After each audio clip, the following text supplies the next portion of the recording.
ચૂંટણીનો પારો ચડી રહ્યો છે તેમ રાજકીય માહોલમાં ગરમાવો જોવા મળી રહ્યો છે। ભાવનગર શહેર કોંગ્રેસ પ્રમુખ લાલભા ગોહિલ સામે અપહરણની ફરિયાદ દાખલ થતા અને તેમની ધરપકડ ક્રમાવતા રાજકારણ તેજ બન્યું છે। ભાવનગરમાં રાજકીય ખળભળાટ। શહેર કોંગ્રેસ પ્રમુખ લાલભા ગોહિલની ધરપકડ, ક્ષત્રિય સમાજ અને કોંગ્રેસમાં ભારે રોષ। ગુજરાતમાં આગામી સ્થાનિક ચૂંટણીઓનો જંગ તેજ બન્યો છે ત્યારે ભાવનગરના રાજકારણમાં એકાએક ગરમાવો વ્યાપી ગયો છે। ભાવનગર શહેર કોંગ્રેસ પ્રમુખ લાલભા ગોહિલ સામે અપહરણની ફરિયાદ દાખલ થયા બાદ તેની ધરપકડ કરવામાં આવતા સમગ્ર શહેરમાં ચર્ચાઓનો દોર શરૂ થયો છે। આ ઘટનાને પગલે કોંગ્રેસના કાર્યકરો અને ક્ષત્રિય સમાજના અગ્રણીઓમાં ભારે રોષ જોવા મળી રહ્યો છે। મળતી માહિતી મુજબ ભાવનગરના વડવાએ વોર્ડ નંબર 8 બેઠકના કોંગ્રેસના ઉમેદવાર ભરતભાઈ સુરેશભાઈ કાંબળના ભાઈ શૈલેષભાઈ કાંબળ દ્વારા બોરતળાવ પોલીસ સ્ટેશનમાં ફરિયાદ નોંધવામાં આવી હતી। ફરિયાદમાં એવો આક્ષેપ કરાયો હતો કે લાલભા ગોહિલ અને અન્ય સાથીઓએ ભરતભાઈનું બળજબરીથી અપહરણ કર્યું છે અને તેમને ગોંધી રાખ્યા છે। આ કેસમાં સૌથી મોટો વળાંક ત્યારે આવ્યો જ્યારે કથિત રીતે અપહરણ કરાયેલા ઉમેદવાર ભરતભાઈ કાંબળનો અમરેલીથી એક વિડીયો સામે આવ્યો છે। આ વિડીયોમાં તેઓ સ્પષ્ટપણે કહી રહ્યા છે કે મારું કોઈએ અપહરણ કર્યું નથી, હું મારી મરજીથી અહીં આવ્યો છું। લાલભા સામે કરવામાં આવેલા આક્ષેપો પાયા વિહોણા છે। આ વિડીયો પુરાવા તરીકે પોલીસને રજૂ કરવામાં આવ્યો હોવા છતાં પોલીસે લાલભા ગોહિલની ધરપકડ કરતા મામલો બીચક્યો છે। કોંગ્રેસના નેતાઓ અને કાર્યકરોએ આ ધરપકડને ભાજપ પ્રેરિત ષડયંત્ર ગણાવ્યું છે। તેમનો આક્ષેપ છે કે ચૂંટણીમાં હારના ડરથી ભાજપના પોલીસનો દુરુપયોગ કરીને કોંગ્રેસના નેતાઓને નિશાન બનાવી રહી છે। ધરપકડના સમાચાર વાયુવેગે પ્રસરતા જ શક્તિસિંહ ગોહિલ સહિતના નેતાઓએ આ ઘટનાની ટીકા કરી છે। ક્ષત્રિય સમાજના આગેવાનો અને મોટી સંખ્યામાં યુવાનો ભાવનગર એસપી કચેરીએ દોડી ગયા હતા અને ન્યાયની માંગ સાથે સૂત્રોચ્ચાર કર્યા હતા। એસપી નીતિન પાંડેએ જણાવ્યું હતું કે ખાનગી વ્યક્તિની ફરિયાદના આધારે ગુનો નોંધવામાં આવ્યો છે અને કાયદેસરની તપાસ ચાલી રહી છે। કોંગ્રેસના તમામ ઉમેદવારો એસપી કચેરી આવ્યા છે, શું છે કારણ ને તમે શું રજૂઆત કરી છે?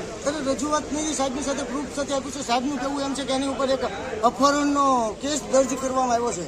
હવે જ્યારે જે અપહરણનું નામ આપે છે સાહેબનો, એનો વિડીયો આજથી 1.5 કલાક પહેલા એણે અમરેલીથી વાયરલ કર્યો છે।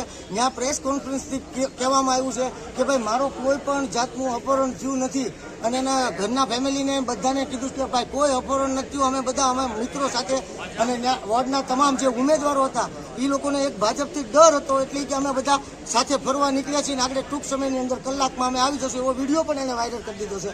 એની પ્રેસ કોન્ફરન્સ પણ કરી દીધી, સાહેબને અમે દેખાડી પણ દીધું છે। પણ આ ભાજપ જે ડરી ગઈ છે એના હિસાબે અમારા આગેવાન છે એને લઈ ગયા જેથી અમારું મોરલ ડાઉન થઈ જાય। ફરિયાદ કોને આપી છે પોલીસમાં? એસપી સાહેબ એવું કે છે કે મને ખબર નથી કે કોણ ફરિયાદી છે, એવું એસપી સાહેબ કયા ડિવિઝનમાં ફરિયાદ? ડિવિઝનમાં છે, પણ અમને ખ્યાલ છે જાત માહિતી છે ત્યાં સુધી ફરિયાદીના આ જે આરોપ લગાવ્યો ને એના વાઇફની વાત કરે છે કે આ લોકો એ રીતની વાત કરે છે। પણ હવે આ ટૂંક સમયની અંદર જ જેની ઉપર જેનો આક્ષેપ કરવામાં આવ્યો છે ટૂંક સમયમાં ભાવનગર જ અહીંયા એસપી કચેરીમાં હાજર થઈને કરવાના છે, કારણ કે આ ભાજપ જ ભાળી ગઈ છે, પોતાની હાર ભાળી ગઈ છે ને એટલે હવે પબ્લિકના બે હાથ જોડીને અમે નમ્ર વિનંતી કરીએ છીએ કે આ એનો કાળો તડાકામાં જેથી કરીને કોંગ્રેસ પાછી। અમારા ક્ષત્રિય સમાજના અમારા એક યુવા આગેવાન અને શ્રી રાજપૂત કોલિશનના પરિવાર ગોહિલ રાજપૂત સમાજ અહીંયા અત્યારે હાજર છે, કારણ કે અમારા ક્ષત્રિય સમાજના યુવા આગેવાન લાલભા ગોહિલ કે જેઓ સમાજ માટે અડીખમ ગમે ત્યારે ઊભા હોય છે, એમની આજે આ ભારતીય જનતા પાર્ટીના ઈશારે માનનીય ભાવનગરના જીતુભાઈ વાઘાણીના ઈશારે ખોટી રીતના જે ધરપકડ કરવામાં આવી છે એ તદ્દન ખોટી છે। લાલભા ગોહિલ કે જેઓ સાહેબ સર્વ સમાજ માટે 18 વર્ણ માટે જે માણસ એનું તન મન ધનથી ન્યોછાવર કરે, આજેની અપહરણના ગુનામાં ધરપકડ કરવામાં આવી ખોટી રીતના। અને ક્ષત્રિય સમાજ ખાસ કરીને અમારા જે આ વડીલ છે આગેવાન કે અમે આ ભારતીય જનતા પાર્ટીને અમે જે કાંઈ અમારી લડત છે અસ્મિતાની એ લડીએ એટલે અમારા આગેવાનની ધરપકડ કરવાની। આ તંત્ર ક્યાં છે? આ કાયદો ક્યાં છે? આ ન્યાય ક્યાં છે?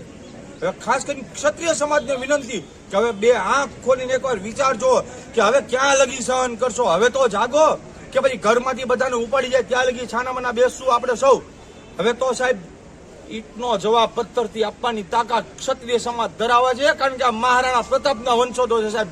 સહન કરવાની રીતે અમે બહુ કરી લીધું સાહેબ। કાયદાનો ન્યાય હોય તો સાહેબ જે ટાઈમે પરસોત્તમ રૂપાલાએ અમારા ક્ષત્રિય સમાજની માતાઓ બહેનો પર ટિપ્પણી કરી ત્યારે એમનું પુતળું દહન કર્યું તો અમારા આગેવાનો ઉપર ફરિયાદ, બાકી જે રાહુલ ગાંધી કે જે કોઈ નેતા ટિપ્પણી કરે એનું પુતળું નહીં પોતાને મારી નાખો અમને મંજૂર, પણ સાહેબ એનું પુતળું દહન કરે ત્યારે પોલીસ પ્રોટેક્શન આપે સાહેબ? આ તો કઈ રીતના ન્યાયની વાત થઈ સાહેબ? હવે ક્ષત્રિય સમાજ આ વસ્તુને સહન નહીં કરે સાહેબ। પૂરી તાકાતથી આ ભારતીય જનતા પાર્ટીની સરકાર જે અમારા ક્ષત્રિય સમાજના આગેવાન સાથે જે કાંઈ આ અન્યાય કર્યો એનો જવાબ મુતોડ દેવાનો. જ્યાં લગી લાલબાની તાત્કાલિકના ધોરણે જ્યાં લગી આ તંત્ર આ સરકાર એમને છૂટા નહીં કરે તો પછી અમે સમગ્ર ગુજરાતમાં એક આહવાન સાથે ભાવનગરમાં બધા ભેગા થશું.